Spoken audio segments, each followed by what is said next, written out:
हरे कृष्णा, हरि बोल, जय श्री राधे। शिक्षा गुरु, दीक्षा गुरु और सभी भक्तवृंद के चरणों में मेरा कोटि कोटि प्रणाम और आभार। भक्तों, कैसे हैं आप सब लोग? आशा है आप भी कुशल मंगल होंगे राधा रानी और कृष्ण की कृपा से। और भक्तों, आज का जो विषय हम आपके लिए ले आए हैं, जो आज का कथा एक विशेष विषय पर होने वाला है, वो है कार्तिक मास। कार्तिक मास क्या है, कार्तिक मास हम कैसे पालन करेंगे, कार्तिक मास का महत्व क्या है, और कार्तिक मास भगवान श्री कृष्ण को इतना प्रिय क्यों है, और कार्तिक मास को हम अन्य किस नाम से जानते हैं। तो पहले कार्तिक मास को हम दामोदर मास भी कहते हैं। इस महीने को भगवान को बहुत प्रिय है। कार्तिक मास भगवान का बहुत ही प्रिय मास है। वैसे तो भगवान भगवत गीता में कहते हैं भगवान को माघ मास बहुत प्रिय है, लेकिन फिर कार्तिक क्यों प्रिय? क्योंकि यह राधा रानी को प्रिय, और राधा रानी को प्रिय होने के कारण ये भगवान श्री कृष्ण के भी बहुत प्रिय। भगवान, हम देखते हैं भगवान के अंदर एक गुण है भक्त वत्सलता का। भगवान अपने भक्तों से बहुत प्रेम करते हैं। भगवान अपने भक्तों से इतना प्रेम करते हैं कि वो हमारे भक्तों के लिए वो भगवान कुछ भी करने के लिए रेडी हो जाते हैं, तैयार हो जाते हैं। तो हम जब भगवान को छोड़कर इस कलिकाल में, इस भौतिक संसार में अपना कर्म करने के लिए आ चुके हैं, जबकि हम इस भौतिक संसार में अपना कार्य निभाने के लिए आ चुके हैं, तो भगवान हमें हर पल याद करते रहते हैं। भगवान मिलने के लिए कभी खुद स्वयं आते हैं, तो कभी भक्तों को भेजते हैं। हमें अपने और आकर्षित करने के लिए कभी कभी वो शास्त्र लिखते हैं और हमारे लिए लालच भी निकालते हैं। एग्जाम्पल लेते हैं, जैसे कि दिवाली पर, दशहरा पर, शॉपकीपर, सेल्समैन लोग सेल निकालते हैं। 75% of, 50% of, by one get one free, इस तरह के कितने सारे सेल्स निकालते हैं। तो ठीक उसी तरह ही भगवान भी भौतिक संसार के लिए सेल्स निकालते हैं। मतलब शॉपकीपर लोग इसलिए सेल निकालते हैं क्योंकि जो व्यक्ति इस वर्ष में कुछ खरीदारी नहीं किया होगा, तो वो मतलब जब सेल निकलता है तो वो खरीदारी कुछ करता है, मतलब उसे प्रॉफिट होता है और दुकानदार को भी प्रॉफिट होता है। इसलिए सेल्समैन सेल निकालता है। मतलब जो खरीदता है उसे भी प्रॉफिट होता है और जो बेचता है उसे भी प्रॉफिट होता है। ठीक उसी प्रकार भगवान भी संसार के लिए सेल निकालते हैं। मतलब जो व्यक्ति एक वर्ष में भगवान की भक्ति मतलब नहीं कर पा रहा हो, उसके लिए भगवान तो भक्तवत्सल है, दयालु है, प्रेममयी है, तो भगवान हमारे लिए सेल निकालते हैं।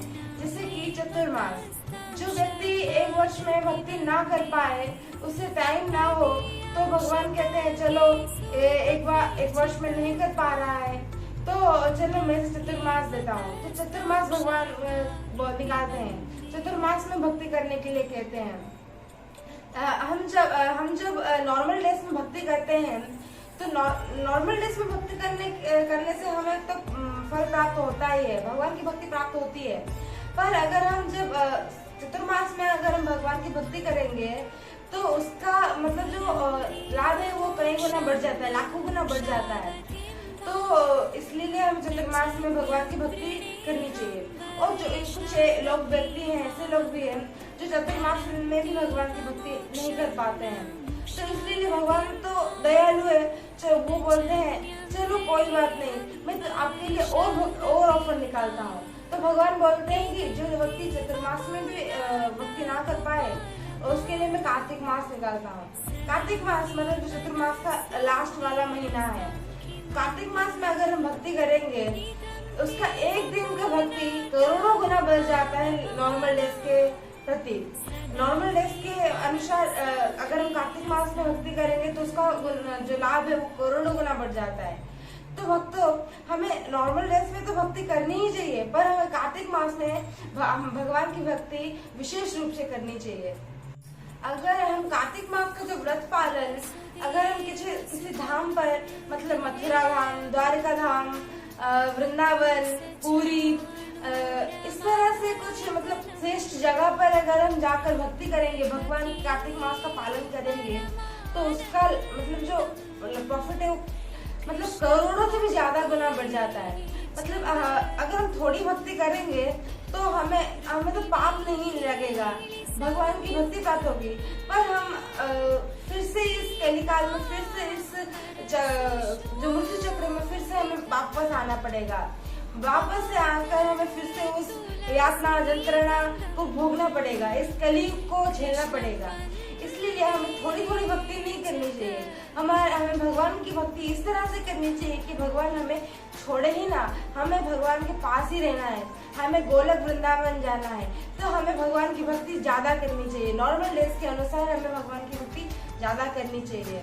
और भगवान को इस कार्तिक मास से, इस दामोदर मास से इतना प्रिय क्यों? क्योंकि ये राधा रानी को प्रिय है, और राधा रानी को प्रिय होने के कारण ये भगवान श्री कृष्ण को भी बहुत ही प्रिय है। अगर राधा रानी किसी भक्त को रिकमेंड करेगी कि कृष्ण देखो ये कितनी अच्छी भक्ति कर रहा है, तो भगवान उसकी भक्ति को स्वीकार करते हैं, क्योंकि भगवान श्री कृष्ण राधा रानी की कोई भी बात को नहीं टालते हैं। और इस कार्तिक मास का हम मतलब क्या फल है, जब हम मतलब एक वर्ष में पूजा अर्चना, दान पुण्य, सारे तीर्थों स्थानों पर स्नान, और उस तीर्थों स्थानों पर यात्रा, और इस भारत देश में जितनी भी महानदियां हैं उन पर स्नान, गंगा यमुना में स्नान, और मतलब हर दिन हमें 64 माला, और भगवान की मतलब 24 आवर सेवा, इस सारे मतलब को मिलाकर हमारे अगर कार्तिक मास में इस दामोदर मास को पालन करेंगे तो सारे चीजों का फल हमें प्राप्त होता है। तो भक्तों, हमें कार्तिक मास का पालन करना चाहिए या नहीं? जरूर करें, क्योंकि इससे बेहतर डिस्काउंट हमें मिलने वाला नहीं है। तो भक्तों, अगर हम भगवान की भक्ति करेंगे, भगवान की पूजा अर्चना करेंगे, तो भगवान को हम कुछ भी मांग ले, मतलब भगवान को वो कुछ भी मांग ले, मतलब धन संपत्ति, विद्या, अमर वरदान, कुछ भी मांगो तो भगवान दे देते हैं। पर भगवान को अगर हम भक्ति मांगेंगे तो भगवान नहीं देते हैं। क्यों? क्योंकि भगवान भक्त के आधार है, मतलब भक्त वत्सल है। वो भक्ति मतलब जो अगर एक व्यक्ति भगवान की भक्ति करेगा, इतनी मात्रा में करता, भगवान बिक जाते हैं। तो इसलिए भगवान डर कर हमें भक्ति नहीं देते हैं, क्योंकि भगवान भक्त के पागल है। अगर हम एक श्रेष्ठ मन से, अच्छे मन से अगर भक्ति करेंगे तो हम भगवान को भी जीत सकते हैं। तो इसलिए भगवान कभी अपनी भक्ति नहीं देते हैं भक्तों को। पर अगर हम इस कार्तिक मास में, इस दामोदर मास में व्रत का पालन करेंगे, पूजा अर्चना करेंगे, तो भगवान भक्ति भी दे देते हैं। और इसका विषय महत्व इतना है कि जब हम वृंदावन, मथुरा, 4 धाम में जाकर अगर हम भक्ति करेंगे तो भगवान भक्ति देते ही देते हैं। और भगवान को कुछ भी मांग लो तो भक्ति नहीं देते। इसलिए हम कार्तिक मास में भगवान की पूजा अर्चना करनी चाहिए, भगवान की भक्ति प्राप्त करनी चाहिए, ताकि हम कार्तिक मास के बाद भी हम जो 12 महीने मतलब 11 महीने हैं, उन 11 महीने में भगवान की भक्ति करनी चाहिए। तो इस कार्तिक मास में भगवान की पूजा अर्चना करें और भगवान को अपनी भक्ति मांगे। तो अब आता है हमें इस कार्तिक मास में भगवान की पूजा कैसे करनी चाहिए और व्रत उपवास कैसे करना चाहिए।